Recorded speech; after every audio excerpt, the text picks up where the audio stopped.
Kimbrel. James McCann. Danny Coulombe. Corbin Burnes. And this is The Chill, Father's Day edition. But this is how we chill.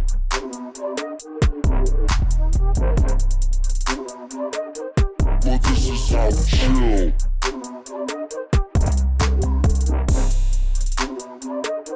But this is how we chill.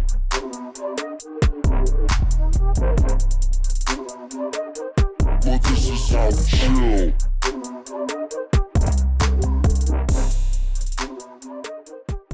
Have any of your sons said they want to be a professional baseball player yet? If so, have you tried to get them to throw lefty? I'll start. Both of my kids say they want to be professional baseball players. You know, we have the little boards like first day of school, take a picture with them, fill out like favorite color and the date and whatever. What do you want to be when you grow up? Well, basically since they were in preschool, it was always a baseball player. I think 2 years ago, Kane wanted to be Spider-Man and a baseball player. We didn't have the heart to tell him he can't be Spider-Man. And Christian wanted to be Batman, a chef, and a baseball player. They kind of stayed the same. And then this year, we pulled them out for them to look at it. Christian kind of looked at it and was like, I can't be Batman.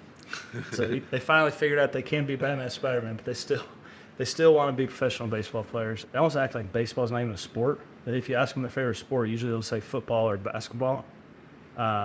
Baseball is just kind of what they do. It's just life. It's life. Ball is life. But yeah, lefty, they don't throw lefty, but since they've been 3, they've been able to play ball in the house. Now they are too big to play ball in the house, but I did make a rule where if they want to play, they can hit lefty with a foam ball. They can't hit righty anymore, but they can pitch to each other and hit lefty. So both of them will hit lefty in the house, and then when they get out on the field, they'll hit righty. So for me, my son is going to he's going to accomplish a lot of things in life because he said he's going to be a doctor, a professional baseball player. And for some reason, he wants to play for the Pittsburgh Pirates. I don't know why, but he told me he's going to play for the Pirates. He wants to be a superhero. So yeah, he's going to have a pretty crazy life. As far as the left-handed thing, it's actually kind of funny. Our kids were all hanging out a few days ago, and I bought a left-handed glove because, you know, I'm being a left-hander. Like, you kind of hope. And all the kids were looking at it like it was a foreign object. They're like, what do you do with this? Like, this is not a baseball glove. This goes on the wrong hand. So, no, my kid, I've tried to push him to be left-handed, but, I mean, nope, that didn't work. Yeah, my son, he's still a little too young. He just turned 2 a couple months ago, so he's still into, you know, farm animals and sticker books and all that. So he's slowly getting into sports. You know, when he does go out back, he'll hit off the tee a little bit. Most of the swings are left-handed, so maybe we've got some hope there. But everything he throws is right-handed. Picks up a ball right. I mean, everything he does is right-handed. So I think the only hope I have is maybe to keep him from the left side of the plate. But yeah, that's still TBD there. I'm kind of the same boat. My son just turned 2, and I think right now, if you ask pretty much anybody, he's going to be a Monster Jam truck driver, and so that's all he's into right now. But no, he loves it. He's at the perfect age where he's come to games and he can't take his eyes off the field, and he's mimicking everybody. His running form is perfect because all he does is watch professional athletes run. So, but no, he's eating it up and. Hasn't told me he wants to play yet, but if that time comes, you know, give him the best opportunity and see what can happen. All right, with a lot of young guys on this team, how does it feel to be considered a father figure in the clubhouse? Man, if some of these guys were my kids, I'd pull my hair out. Trying to chase around Kowser when he was a young kid, just trying to chase around now is enough. But no, it's fun. Obviously, this is probably most of the veteran guys we've got on the team are in here, and yeah, I think they keep us young with the energy they bring to the clubhouse, and some of the stuff they do, you just shake your head at because it's not something you would think of doing, but it's kind of normal for them. So you just gotta kind of roll with it and go along with it and make fun of them and move on. Oh, I get reminded I'm the old guy every day. No, I mean, just going off what Corbin said, it's fun. I've been playing this game for a long time, so having guys with questions and eagerness and new and, you know, the excitement of going to a new city or a new ballpark or new situations, you know, always having that. It's fun to see and fun to be around. At the end of the day, I think we're all kids at heart. I've said this for a long time. I think your most successful teams have a good blend of young guys and veteran guys. The veteran guys kind of keep the young guys in line and point in the right direction. The young guys keep the old guys youthful, not so grouchy. I think it's crazy because I feel like I blinked and I went from that 23, 24-year-old kid to, now in my 10th season.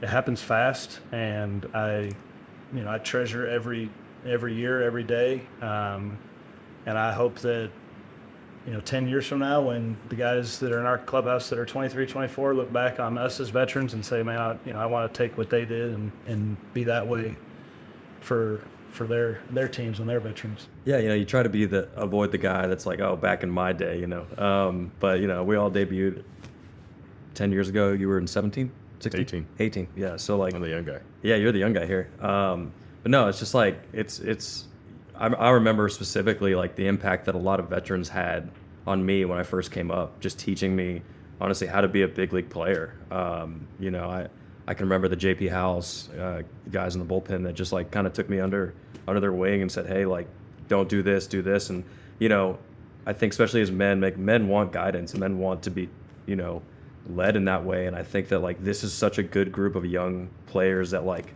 they listen, they do the right things. And obviously there's some clowns on this team. Greg Grayson and Cowser are awesome, and they're great for our clubhouse and they keep us young, but they also need direction and guidance, and sometimes be like, dude, don't do that. Like, don't do that. But that's with most young guys. I think that we've all been through it. We've all done stupid things, and I think that it's a great mix on this team. It's one of the best I've seen. I've been around.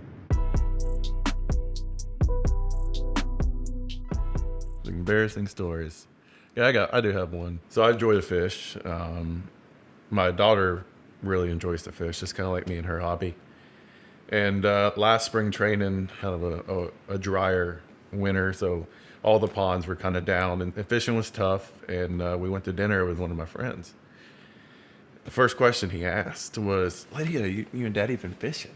And she goes, "Oh, fish don't bite." He was like, "What do you mean?"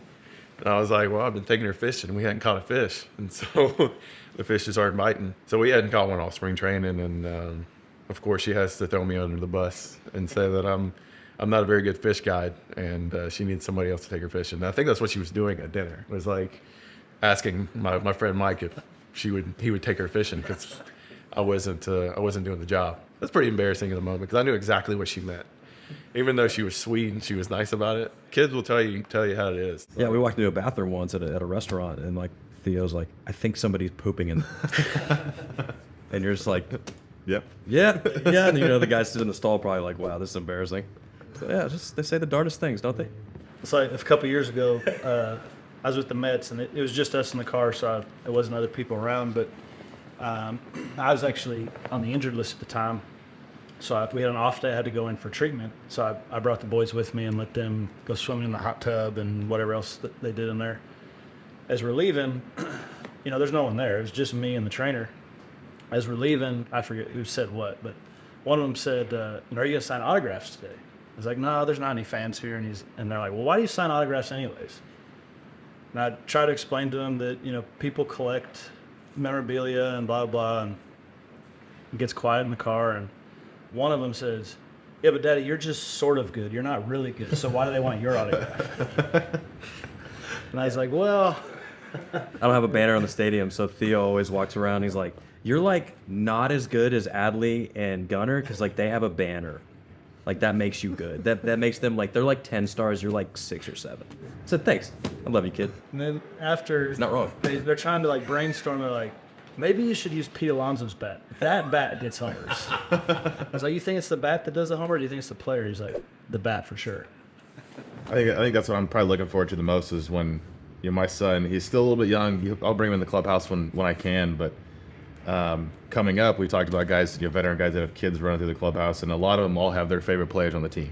And most of the time, it's not their dad, right? You always walk in, "Oh, this guy's my favorite player. This guy's my favorite player." So it's funny, like you hear all these kids. It's like, "Oh, let's go see Gunner. Gunner's my favorite player," and you're like, what the heck? Like I'm right here. Like So I can't wait to, when I get to the point of my son being like, hey, I have favorite players. Like, all right, who are you going to pick that I then have to go talk to after the game? Be like, hey, I need you to not be so good. So maybe he'll pick Dad one of these days. It kind of scares me, though. 'Cause my, like being so direct. So like, Joseph's going to be like, hey, why didn't you catch that ball? Or, hey, why did you swing it there? Christian asked me the other night. Stop it. I swung at that slider off of Kelly from the Rays. I was like, man, that was a good pitch. And Chris said, why'd you swing above the batter's box? Thanks, Coach.